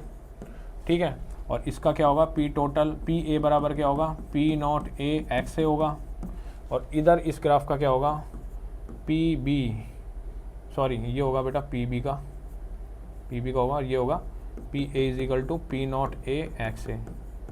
ठीक है, अब इनका टोटल निकाल लेंगे, तो टोटल क्या होगा बेटा ये होता है इसका टोटल, ये होगा इसका टोटल, तो ये होगा P total is equal to P A P B. ठीक है, अब मैं आपको एक इंटरेस्टिंग सी बात और बताता हूँ, ये लाइन क्या रिप्रेजेंट कर रही है, ये बताओ क्या रिप्रेजेंट कर रही है? पहली बात तो ये जो ग्राफ है ना क्लोज ग्राफ बनता है, केमिस्ट्री में पहला ऐसा ग्राफ है जो क्लोज ग्राफ बनेगा, क्लोज है पूरा देख लो, क्यों? क्योंकि वेपर प्रेशर क्रिएट कर रहे हैं भाई, क्लोज कंटेनर में होता है तो ग्राफ भी क्लोज ही है, ऐसा मान लो तुम। ठीक है, ये ऊपर की जो लाइन है क्या रिप्रेजेंट करती है? ये करती है एटमॉस्फेरिक प्रेशर को, या फिर पी एक्सटर्नल, बाहर से हमने जो दाब लगाया उसको। ठीक है, और ये क्या है वेपर प्रेशर है, ये पूरे टोटल वॉल्यूम का वेपर प्रेशर डॉट लाइन से मैंने दिखाया। पी ए का वो पी ए कंपोनेंट का जो वेपर प्रेशर है, ए कंपोनेंट का वो होगा ये, और पी बी के लिए होगा ये टोटल वेपर प्रेशर। ये आइडियल सॉल्यूशन के लिए जो ग्राफ बनेगा सिंपल सा बनेगा, दैट्स इट, जैसे हमने पहले बनाया था ऐसे कैसे। बट नॉन आइडियल का कैसे बनेगा? नॉन आइडियल कैसे बनेगा? तो बेटा ये क्या है डॉट लाइन है वेपर प्रेशर है, क्या है ये वेपर प्रेशर, ये डॉट लाइन है वेपर प्रेशर है, और ये क्या है एक्सटर्नल प्रेशर या एटमॉस्फेरिक प्रेशर। और आप मुझे एक बात बताओ, अभी हमने पढ़ा था कि ऐसा पॉइंट जब वेपर प्रेशर पी एक्सटर्नल या पी एटमॉस्फेरिक के बराबर हो जाए तो ऐसे पॉइंट को हम क्या बोलेंगे? जब ये वेपर प्रेशर इसके बराबर हो जाएगा तो उसे हम बोलते हैं बॉइलिंग पॉइंट। क्या बोलते हैं बेटा? उसको बोलते हैं बॉइलिंग पॉइंट। तो ये प्रेशर यदि यहाँ तक पहुँच गया तो ये कौन सा पॉइंट अचीव कर लेगा? बॉइलिंग पॉइंट को अचीव कर लेगा, मतलब उबलने लगेगा कोई भी सॉल्यूशन। ठीक है, इस बात को हमेशा याद रखना। ठीक है, तो ये होता है हमारे पास नॉन आइडियल और आइडियल के लिए ग्राफ। तो नॉन आइडियल का भी बना लेते हैं हम। तो नॉन आइडियल का कैसे बनेगा? तो नॉन आइडियल के लिए भी सेम ऐसे ही बनेगा एज इट इज़, और इसके लिए बस थोड़ी सी कंडीशन अलग होगी। इसको मैंने ये बना दिया लो, और ये मैंने इसका ये बना दिया। ठीक है, दैट्स इट। अब आप सोच रहे होंगे सर नॉन आइडियल का भी आप सेम बना रहे हो। सेम कुछ नहीं है बेटा, देखते जाओ अभी को। ठीक है, अब नॉन आइडियल का क्या होता है? नॉन आइडियल क्या करता है? कोई भी रूल फॉलो नहीं करता, किसी भी तरीके का रूल फॉलो नहीं करता वो ना तो राउल्ट की बात मानता है ना कुछ और करता है। राउल्ट की बात मानता है वो? नहीं मानता वो। ठीक है, और उसका जो एंथैल्पी चेंज होता है डेल्टा एच मिक्स, वो क्या होता है? नॉट इज इक्वल टू 0 होता है, क्योंकि या तो वो एनर्जी देगा या फिर एनर्जी लेगा। डेल्टा वी जो होगा उसका वॉल्यूम चेंज वो भी फिक्स नहीं होता है। 1 litre non ideal solution 1 litre non ideal solution दोनों को मिक्स करूँगा तो वो 2 लीटर नहीं देंगे मुझे, या तो 2 से कम देंगे या 2 से ज़्यादा देंगे, घपला कर देते हैं बीच में, ठीक है। तो नॉन आइडियल के लिए जो ग्राफ बनेगा वो ऐसा नहीं बनेगा, उसमें जो पी ए के लिए, ठीक है, ये था बेटा पी ए के लिए, मैं डायरेक्ट लिख देता हूँ पी नॉट ए एक्स ए, और ये ले लेता हूँ मैं पी बी के लिए P not A X B, ठीक है। तो ये जो ग्राफ आएगा वो बेटा उसका वेपर प्रेशर आएगा थोड़ा ज़्यादा आएगा, इस तरीके से आएगा वो, ठीक है। और जो टोटल प्रेशर होगा वो भी क्या होगा, इस तरीके से ज़्यादा होगा, टोटल प्रेशर भी क्या होगा, वो ज़्यादा होगा। तो ये आइडियल सॉल्यूशन का ग्राफ है और ये क्या है, नॉन आइडियल सॉल्यूशन का ग्राफ है, ठीक है। और आपको पता है ये क्या था, वेपर प्रेशर था, इसका वेपर प्रेशर डॉट लाइन नहीं है, इसका वेपर प्रेशर अभी ये क्या है, वेपर प्रेशर। तो इसका वेपर प्रेशर बढ़ चुका है, इसका वेपर प्रेशर बढ़ चुका है, और किसके नियर आ चुका है, पी एक्सटर्नल के नियर आ चुका है, या एटमॉस्फेरिक प्रेशर के नियर आ चुका है। मतलब इसका बॉइलिंग पॉइंट क्या हो चुका है बताओ, इसका बॉइलिंग पॉइंट कम हो चुका है, ज़्यादा हो चुका है बताओ, इसका बॉइलिंग पॉइंट कम हो चुका है या ज़्यादा हो चुका है, ये बता दो। इसका बॉइलिंग पॉइंट कम हो चुका है या ज़्यादा हो चुका है, लगाओ दिमाग लगाओ, इसका बॉइलिंग पॉइंट कम हो चुका है या ज़्यादा हो चुका है, इसका बॉइलिंग पॉइंट ज़्यादा हो चुका है कम हो चुका है, बता दो आप। तो बेटा जो आइडियल के लिए जो वेपर प्रेशर आ रहा था, ये येलो लाइन से जो ड्रॉ किया था, नॉन आइडियल के लिए नहीं आएगा। नॉन आइडियल के लिए कुछ फ्लक्चुएशन वो शो करता है, जैसे ये, तो उसने कुछ फ्लक्चुएशन यहाँ पे शो किया, मतलब इसने बढ़ा दिया वेपर प्रेशर, घट भी सकता है बढ़ भी सकता है, ठीक है, कुछ भी हो सकता है, ठीक है। वो हम आगे पढ़ेंगे, नॉन आइडियल को भी आगे क्लासीफाई कर दिया, पॉजिटिव डेविएशन नेगेटिव डेविएशन के अंदर, ठीक है। तो बेटा इसका वेपर प्रेशर क्या किया, आइडियल के कंपैरिजन में फ्लक्चुएट कर रहा है, क्या कर रहा है बेटा, फ्लक्चुएट कर रहा है।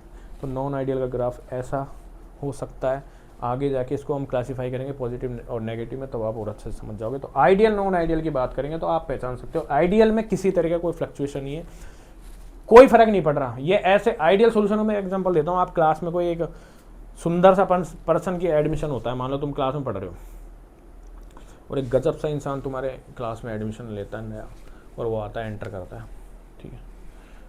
तो बेटा उस क्लास में 2 टाइप के लड़के होते हैं जनरली, एक होता है जिनको घंटा ही फर्क नहीं पड़ता किसी से, कोई आ रहा है जा रहा है, वो अपनी मस्ती मस्त है, पढ़ते हैं लिखते हैं बढ़िया नंबर लाते हैं, दैट्स इट, उसे बोलते हैं आइडियल। एक टाइप के बच्चे होते हैं जो उस सुंदर पर्सन को देखते ही फ्लक्चुएशन शो करते हैं, उनके दिल में खलबली मच जाती है, यार ये अपना होना चाहिए, मतलब उनका फोकस जो था पढ़ाई का वो हट के किसी और जगह शिफ्ट हो चुका है।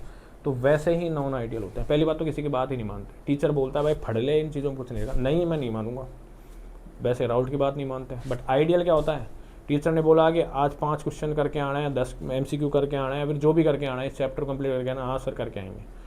किसी भी इंसान का एडमिशन लेना है, या फिर कोई भी इंसान क्लास में आ रहा है जा रहा है, सुंदर हो कैसा ही हो, उनको फ़र्क नहीं पड़ रहा, वो बेचारे अपना वेपर प्रेशर शो करते हैं सीधे साधे। But non ideal fluctuation show करता है, ठीक है। तो दोनों का ऐसे कंपेयर करके चलो आप, ठीक है। तो ये हो गया आइडियल नॉन आइडियल के लिए ग्राफ, ठीक है स्टूडेंट्स। नेक्स्ट क्वेश्चन हम बढ़ते हैं। तो एक सेकंड, इसमें और छोटा सा एक कंसेप्ट था, वो मैं बढ़ा देता हूँ आपको, ठीक है। तो देखिए, तो बेटा आइडियल में क्या होता है, आइडियल में क्या होता है, जैसे आइडियल सॉल्यूशन है, 2 कंपोनेंट्स हैं ए और बी, ये कंपोनेंट्स है ए एंड बी, दोनों कंपोनेंट से मिलके बना है, ठीक है। तो ए बी के बीच में जो इंटरमोलिकुलर फोर्सेज है, ठीक है, और जो बी के बीच में जो इंटरमोलिकुलर फोर्सेज है, ये क्या होंगे बेटा, बराबर होता है। ये क्या होता है, बराबर होता है, ये बराबर होता है। और टोटल जो प्रेशर आएगा, टोटल कंपोनेंट्स के वजह से जो प्रेशर आएगा ए बी जो लास्ट में बनेगा उसके बराबर होता है। मतलब इंटरमोलिकुलर फोर्सेस इन तीनों का बराबर होगा, ए का, बी का और ए बी का, ठीक है। इंटरमोलिकुलर फोर्सेस क्या होंगे, बराबर होंगे। बट नॉन आइडियल कंडीशन में क्या होता है बेटा, ए का जो प्रेशर है या फिर बी का जो प्रेशर है वो नॉट इजिकल टू, ठीक है, नॉट इजिकल टू किसके होगा, ए बी के। मतलब ये वो लौंडे हैं, ये वो स्टूडेंट्स हैं जो क्लास में किसी के बंदे या फिर किसी बंदी के एडमिशन लेने पे या फिर कोई किसी भी पर्सन का उस क्लास में आने से इन पे कोई फ़र्क नहीं पड़ता।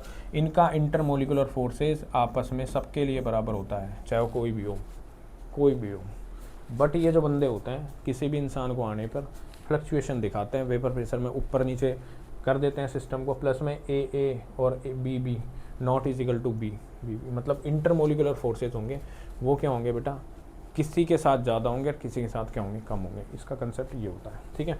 तो यहाँ पे हम किसकी बात कर रहे हैं, इंटरमोलिकुलर फोर्सेस की बात कर रहे हैं, IMF की बात कर रहे हैं। तो IMF क्या कहता है, ए का इंटरमोलिकुलर फोर्सेस, बी का इंटरमोलिकुलर फोर्सेस, और इन दोनों से मिलकर जो बनाया है सॉल्यूशन बी का इंटरमोलिकुलर फोर्सेस, तीनों का मोलिकुलर फोर्सेस कांस्टेंट रहता है, मतलब बराबर रहता है। बट ये जो सॉल्यूशन है जो ए बी से मिलकर बनाया, तो ए का इंटरमोलिकुलर फोर्सेस और बी का intermolecular forces is not is equal to A B के मोलिकुलर इंटरमोलिकुलर फोर्सेस, मतलब इनमें दोनों में फ्लक्चुएशन हमें दिखेगा, या तो ज़्यादा होगा या फिर कम होगा। वो हम पढ़ेंगे पॉजिटिव डेविएशन में या नेगेटिव डेविएशन में, ठीक है स्टूडेंट्स।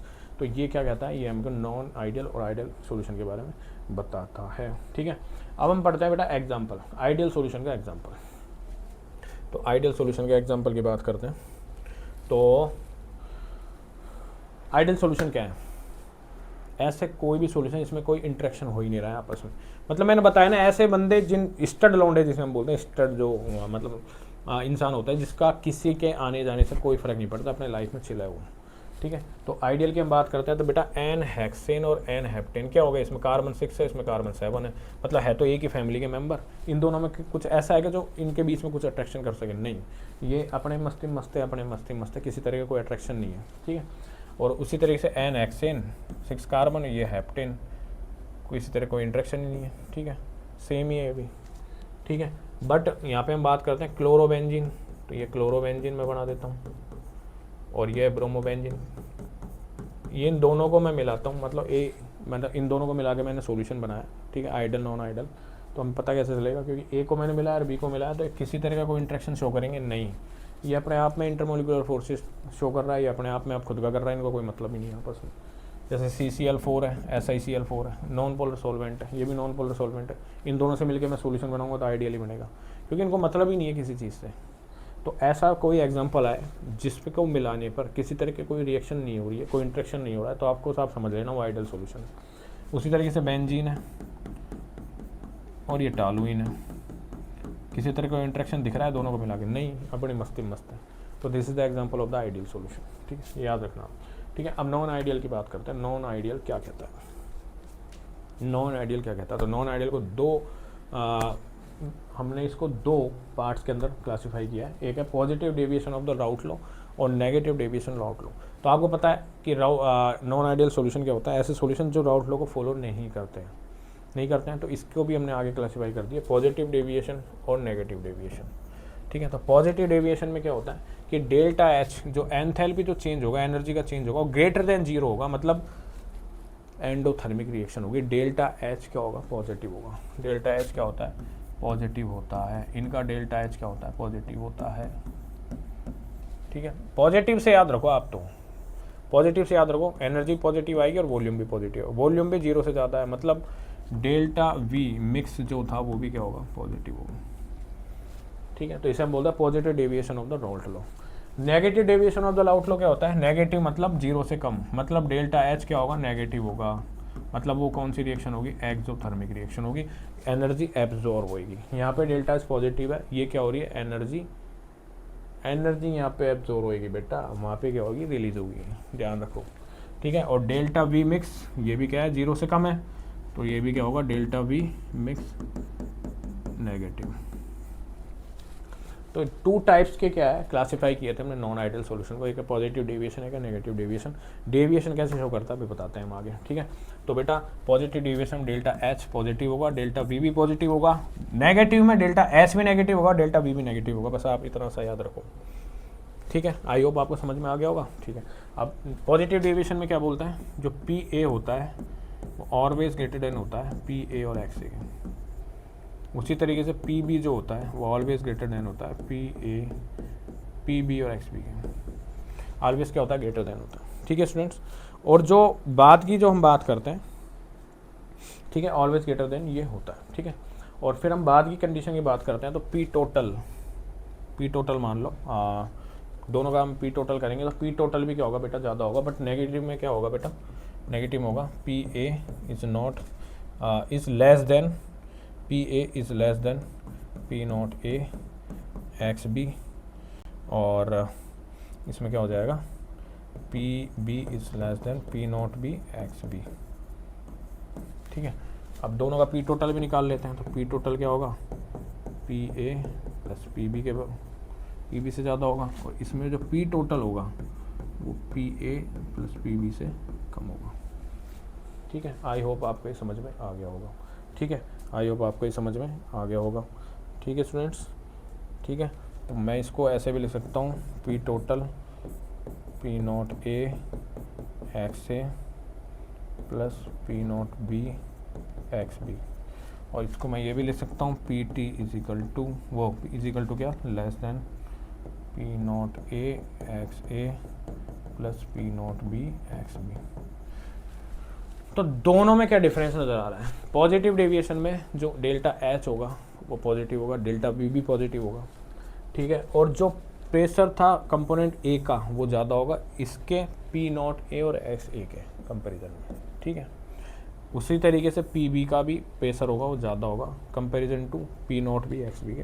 पी टोटल का प्रेशर ज़्यादा होगा, पी टोटल का प्रेशर ज़्यादा होगा, बट नेगेटिव डेविएशन क्या होता है, ये जो प्रेशर होता है कम होता है सबके अंदर, पी टोटल का भी कम होता है। ठीक है, तो ये एक डिफरेंस है नॉन आइडियल सॉल्यूशन में, पॉजिटिव डेविएशन और negative deviation of the route law के अंदर। ठीक है, नेक्स्ट क्वेश्चन हमारा, अब इनका ग्राफ बना के देखते हैं पॉजिटिव डेविएशन के लिए, positive deviation of the route law, और ये होगा नेगेटिव डेविएशन। ठीक है, अब इसका हम ग्राफ बनाते हैं, तो इसका पॉजिटिव डेविएशन सेम ग्राफ ऐसा ही आएगा जैसे हमने राउट लॉ का बनाया था। ठीक है, ज़्यादा डिफरेंस कुछ नहीं है इसमें। ठीक है, बट एक फ्लक्चुएशन आएगा वो मैं बताता हूँ क्या आएगा। ठीक है, ठीक है, ये ग्राफ हमने बना दिया। ठीक है, आपको पता है पी ए के लिए यहाँ पे मैं एक्स ए 1 लेता हूँ या एक्स बी 0 लेता हूँ, तो यहाँ पे पी नॉट बी आएगा, यहाँ पे पी नॉट ए आएगा, तो यहाँ पे एक्स ए 1 लिया तो एक्स ए 0 ले लेता हूँ, यहाँ पे एक्स बी 1 ले लेता हूँ। ठीक है, ये आपको समझ में आ गया होगा। यहाँ पे मैं एक्स ए 1 ले लेता हूँ, यहाँ पे एक्स बी 0 ले लेता हूँ, यहाँ पे एक्स ए 0 ले लेता हूँ, यहाँ पे एक्स बी 1 ले लेता हूँ। ठीक है, और यहाँ पे हमारे पास क्या आएगा, यहाँ पे आएगा किसके लिए, पी नॉट ए के लिए आएगा, ये आएगा पी नॉट बी के लिए। ठीक है, दोनों में टोटल वेपर प्रेशर हम देखते हैं दोनों का, तो दोनों का ये डॉट लाइन से मैं यहाँ पे शो कर रहा हूँ, कर दिया मैंने। ठीक है, ठीक है, दोनों से मैंने यहाँ पे शो कर दिया। अब पॉजिटिव डेविएशन वाला क्या कहता है, पॉजिटिव डेविएशन आपको पता है ऊपर की जो लाइन है ये क्या है, पी एक्सटर्नल है, पी एक्सटर्नल है या फिर एटमॉस्फेरिक प्रेशर है। उसी तरीके से ये जो लाइन है ये पी एक्सटर्नल है और ये एटमॉस्फेरिक प्रेशर है। ठीक है, ये जो वेपर प्रेशर है ये अचीव कर लेगा, इस पॉइंट तक पहुंच जाएगा तो बॉइलिंग पॉइंट हो जाएगा, बॉयल होने लग जाएगा वो। ठीक है, बट अभी तक कोई बॉइलिंग नहीं है। तो पॉजिटिव डेविएशन में क्या होता है बेटा, पॉजिटिव डेविएशन में क्या होता है, पॉजिटिव डेविएशन के अंदर क्या होता है, पॉजिटिव डेविएशन के अंदर क्या होता है कि पी ए का जो वेपर प्रेशर है वो ऐसे फ्लक्चुएट करता है, क्योंकि नॉन आइडियल सॉल्यूशन है, आइडियल तो है ही नहीं, फ्लक्चुएशन तो दिखेगा, इस तरीके से शो करता है, मतलब वेपर प्रेशर इसका बढ़ जाता है।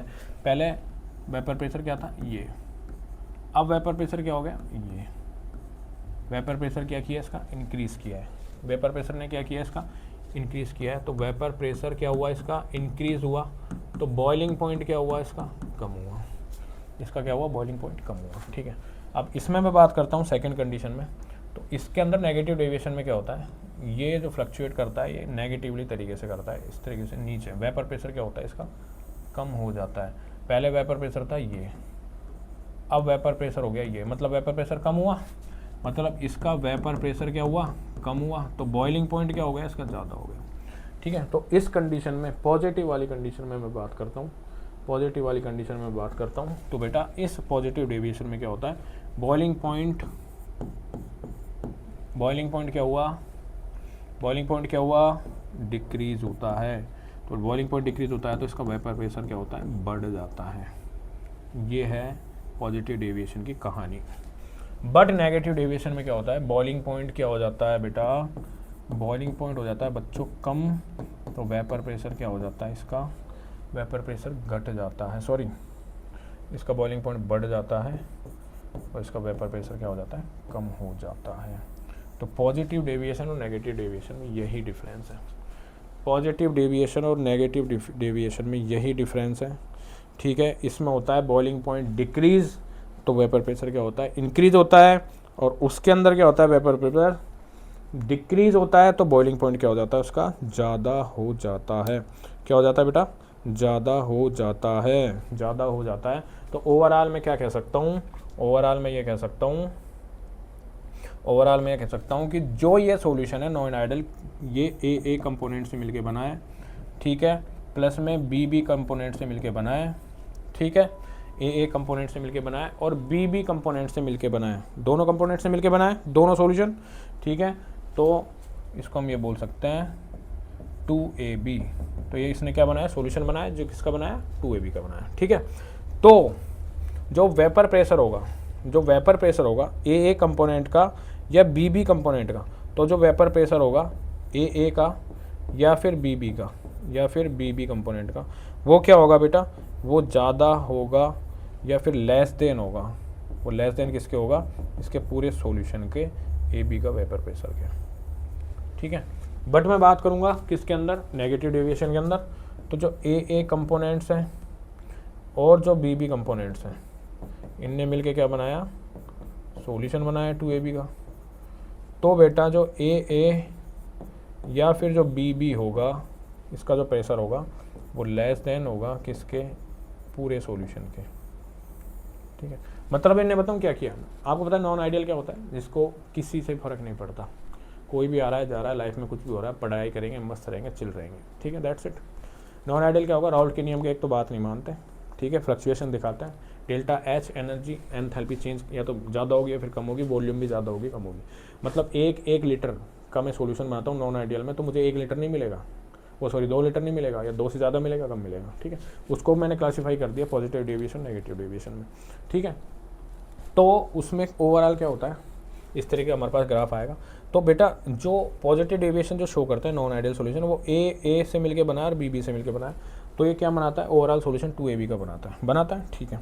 बट ए और बी है, इसका जो इंटरमोलिकुलर फोर्स है वो पूरे सॉल्यूशन से क्या होता है, ज़्यादा होता है, पूरे सॉल्यूशन से ज़्यादा होता है। मतलब ये उस टाइप के बच्चे हैं जो नया पर्सन जब क्लास में आया तो उसके पीछे लग गए और उनका खुद का जो सेल्फ लव है वो तो कर दिया उनने कम, ठीक है, खुद का तो कर दिया ओवरऑल कम, ठीक है, खुद का तो कर दिया ओवरऑल कम और दूसरे का क्या कर दिया, ज़्यादा बढ़ा दिया। बट पॉजिटिव डेविएशन क्या होता है, पॉजिटिव डेविएशन होते तो नॉन आइडियल है, बट ये वो टाइप के बंदे होते हैं जो पहले किसी के पीछे पड़ चुके होते हैं और उनको कुछ नहीं मिल रहा होता है, तो फिर उन्हें उनकी बुद्धि सेट हो चुकी होती है कि भाई कुछ नहीं रखा लाइफ के अंदर, आगे जाके पढ़ना पड़ेगा, हम तो वैसे नॉन आइडियल है, आगे हम आइडियल में कन्वर्ट होने के लिए हमें क्या करना पड़ेगा, कुछ ना कुछ करना पड़ेगा। तो बेटा वो क्या करते हैं, ए कंपोनेंट और बी कंपोनेंट के बीच में जो इंटरमोलिकुलर फोर्स होता है वो पूरा ओवरऑल जो सॉल्यूशन बनता है उससे क्या करते हैं, ज़्यादा होता है। मतलब नया ओवरऑल सॉल्यूशन जो बना है उससे क्या करते हैं, वो अपने इंटरमोलिकुलर फोर्स को ज़्यादा रखते हैं। बट नेगेटिव डेविएशन के अंदर क्या होता है, नए इंसान के आने की वजह से खुद सेल्फ लव का, खुद का जो सेल्फ लव होता है वो तो कम हो जाता है और दूसरे के लिए बढ़ जाता है, ठीक है। तो बेटा उनका जो वेपर प्रेशर है वो डाउन होता है, बॉइलिंग पॉइंट क्या होता है, बढ़ता है, और इसके अंदर क्या होता है, बॉइलिंग पॉइंट घटता है और वेपर प्रेशर बढ़ता है। तो ये होता है पॉजिटिव डेविएशन ऑफ राउल्ट या नॉन आइडियल सॉल्यूशन, और वो होता है negative deviation of the non ideal solution का ग्राफ, ठीक है स्टूडेंट्स। अब हम आगे देखते हैं, तो हम इसका एग्जाम्पल पढ़ लेते हैं। तो बेटा example of the showing the positive deviation, तो पॉजिटिव डेविएशन में अभी हम देखते हैं, बहुत तरीके से पढ़ेंगे इसको भी मस्त एकदम, ठीक है। तो बेटा पॉजिटिव डेविएशन, ठीक है, तो इसमें एग्जांपल है benzene plus ethyl alcohol, benzene plus ethyl alcohol. तो मैं आपको एक सिंपल सी एक एग्जांपल के थ्रू समझाता हूँ पहले तो क्या होता है क्या नहीं होता है। इधर पढ़ते हैं अपन, ठीक है। मान लो मैंने क्या किया, एक पानी का मॉलिक्यूल लिया, ठीक है, पानी का एक मॉलिक्यूल लेता हूँ मैं, ठीक है, ले लिया मैंने।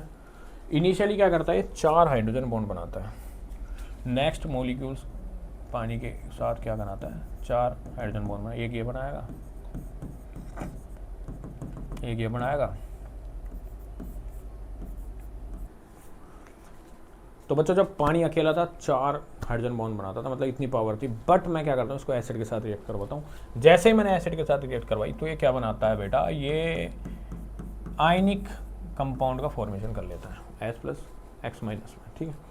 अब ये पानी का मॉलिक्यूल फिर से आता है और फिर से इससे अटैक करता है।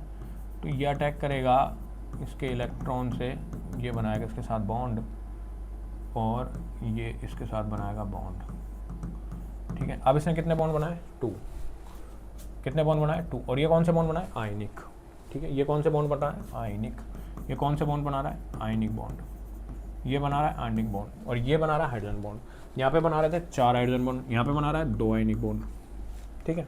वो छोड़ा 2 बना रहा है, 4 बना रहा है, बट ये क्या बना रहा है, आयनिक बॉन्ड। और यहाँ क्या बना रहा है, हाइड्रोजन बॉन्ड। तो आपको पता है कौन ज़्यादा स्टेबल होता है या कौन ज़्यादा स्ट्रॉन्ग होता है बॉन्ड, आयनिक बॉन्ड। क्या होता है, आयनिक बॉन्ड। तो इस तरीके के डेविएशन को बोलते हैं negative deviation of route law, deviation of route law, ठीक है। इसके अंदर क्या होता है, जो कंपोनेंट्स होते हैं, मतलब जिनसे मिलके पूरा सॉल्यूशन बना है, ए और बी, जिनसे मिलके पूरा सॉल्यूशन बना है, ए या बी, इनके इंटरमोलिकुलर फोर्स होते हैं वो ओवरऑल सॉल्यूशन से ज़्यादा होता है। ओवरऑल जो सॉल्यूशन का जो कंपोनेंट्स होता है, मतलब जिनसे मिलके बना होता है ए बी से, उससे क्या होता है, ज़्यादा होता है, ठीक है। ये होता है नेगेटिव डेविएशन का। बट पॉजिटिव डेविएशन की मैं बात करता हूँ तो पॉजिटिव डेविएशन में क्या होता है बेटा, जैसे कि मालूम है पानी है, इसके रिएक्शन किसके साथ करा देता हूँ, एसिड वो एल्कोहल के साथ करा देता हूँ। पहले हमें पता है जो पानी है 4 हाइड्रोजन बॉन्ड बना रहा है, बट जैसे मैं एल्कोहल को मैं ऐड करता हूँ, जैसे ही मैं एल्कोहल को ऐड करता हूँ, जैसे मैं एल्कोहल को ऐड करता हूँ तो ये क्या करेगा बेटा, जैसे मैं एल्कोहल को ऐड करता हूँ, जैसे ही मैं एल्कोहल को ऐड करता हूँ तो ये ओनली 2 टाइप्स के बॉन्ड ही बनाता है। कितने बॉन्ड बनाता है, 2 टाइप्स के। यहाँ पे तो बना रहा है 4 टाइप के और यहाँ पे बना रहा है 2 टाइप के। तो बेटा इसके बॉन्ड या इंटरमोलिकुलर फोर्स कहाँ पे कम है, सॉल्यूशन में, ओवरऑल टोटल सॉल्यूशन में कम है। और खुद के कंपोनेंट्स में क्या है, ज़्यादा, मतलब खुद से कर रहा है, सेल्फ लव, खुद को समझ रहा है ये, ठीक है। बट ये क्या कर रहा है, खुद को नहीं समझ रहा है। जो नया पर्सन आया क्लास में उससे ज़्यादा प्यार कर रहा है खुद के कंपेरिजन में, इसका कटने वाला है। बट ये कर रहा है सेल्फ लव, ये कर रहा है सेल्फ लव, ये खुद से ही प्यार कर रहा है। इसका इंटरमोलिकुलर फोर्सेज है जिनसे मिलके ये बनाए कंपोनेंट्स में, वो क्या है, ज़्यादा है एज़ कम्पेयर टू सॉल्यूशन के। तो इस तरीके के जो सॉल्यूशन है ये दर्शाते हैं बेटा पॉजिटिव डेविएशन। क्या करते हैं, पॉजिटिव डेविएशन। तो इसका मैं एग्जांपल देख लेते हैं, ठीक है। तो एग्जांपल ये है पॉजिटिव डेविएशन का कि बेंजीन है और इथाइल क्लोराइड है, ठीक है। बेंजीन है और एथिल क्लोराइड है। तो बेटा बेंजीन को मैं ले लेता हूँ ये, ठीक है, और इथाइल क्लोराइड को, एथिल एल्कोहल को ले लेता हूँ, ठीक है। अब इन दोनों के बीच में कोई इंटरेक्शन होगा नहीं, क्योंकि ये क्या है, नॉन पोलर, ये क्या है, पोलर। तो दोनों इंटरेक्ट करके सॉल्यूशन तो बना लेंगे, बट इनका इंटरमोलिकुलर फोर्सेज, इनके जो कंपोनेंट्स है, जो सॉल्यूशन बनाए उससे ज़्यादा ही होगा, ठीक है। उसी तरह से क्लोरोफॉर्म है CCl4 और यहाँ पे ले लेता हूँ एथिल एल्कोहल। ये नॉन पोलर है, ये पोलर है, बनाएंगे तो सही सॉल्यूशन, बट इनका इंटरमोलिकुलर फोर्सेज होगा वो क्या होगा, खुद में ज़्यादा होगा एज़ कम्पेयर टू सॉल्यूशन। उसी तरीके से ये ले लो CCl4 और क्लोरोफॉर्म, उसी तरीके से पानी और मैथेनॉल ले लो, ठीक है। क्योंकि पानी क्या कराएगा, 4 हाइड्रोजन बॉन्ड बनाएगा, बट मैथेनॉल के साथ 2 ही बनाता है। तो ऑफकोर्स इसका खुद के कंपोनेंट में क्या है, इसकी इंटरमोलिकुलर फोर्सेस क्या है, इसका ज़्यादा है। तो ये पॉजिटिव डेविएशन के एग्जांपल्स हैं, ये पढ़ के जाना बेटा, बहुत इंटरेस्टिंग से है, ठीक है। नेगेटिव डेविएशन की बात करेंगे तो नेगेटिव डेविएशन में क्या होगा कि खुद से ज़्यादा दूसरा जो बंदा है उसके साथ बॉन्डिंग ज़्यादा रहेगी उसकी, मतलब जो सॉल्यूशन क्रिएट होगा, नेगेटिव डेविएशन जो सॉल्यूशन बनेगा उसमें इंटरमोलिकुलर फोर्सेस ज़्यादा होगा एज़ कम्पेयर टू अपने जो पार्शियल, जो इनिशियल जो कंपोनेंट्स थे उसके, ठीक है। तो बेटा जैसे क्लोरोफॉर्म है CCl4 प्लस में एसीटोन, ठीक है। ये दोनों क्या करेंगे, आपस में मिक्स होंगे और मिक्स होके जो इसका ओवरऑल जो सॉल्यूशन बनेगा उसमें इंटरमोलिकुलर फोर्सेज है वो ज़्यादा होता है as compare to, intermolecular force ज़्यादा होता है एज़ कम्पेयर टू सॉल्यूशन। तो मतलब आपको पॉजिटिव डेविएशन नेगेटिव डेविएशन को पहचानना है ना। तो नेगेटिव डेविएशन में क्या होगा, जो ओवरऑल सॉल्यूशन बनाएगा वो ज़्यादा स्टेबल होगा एज़ कम्पेयर टू AB के, याद रखना हमेशा, ठीक है। फिर है क्लोरोफॉर्म CHCl3 और डाईएथिल ईथर को ले लेते हैं। तो ये भी क्या होगा, नेगेटिव डेविएशन शो करेंगे, ठीक है। उस तरीके से H2HCl भी शो करता है, HNO3 HNO भी शो करता है। क्लोरोफॉर्म बेंजीन, ठीक है, एसिटिक एसिड एंड पिरिडीन, और ये होगा एसीटोन या एनिलीन, ठीक है। ये क्या करते हैं बेटा, इस तरीके के डेविएशन को शो करते हैं, पॉजिटिव और नेगेटिव। ये एग्जांपल है। तो पॉजिटिव डेविएशन में आप क्या समझोगे कि खुद से सेल्फ लव है, खुद से है सेल्फ लव। पॉजिटिव डेविएशन का मतलब खुद से तो सेल्फ लव है, दूसरे से इंटरेक्शन इतना कम रहेगा। बट नेगेटिव डेविएशन में क्या होगा कि जो ओवरऑल जो सोल्यूशन बना है उससे इंटरेक्शन ज़्यादा होगा एज़ कम्पेयर टू खुद से, ठीक है। तो ये होता है बेटा पॉजिटिव डेविएशन और नेगेटिव डेविएशन।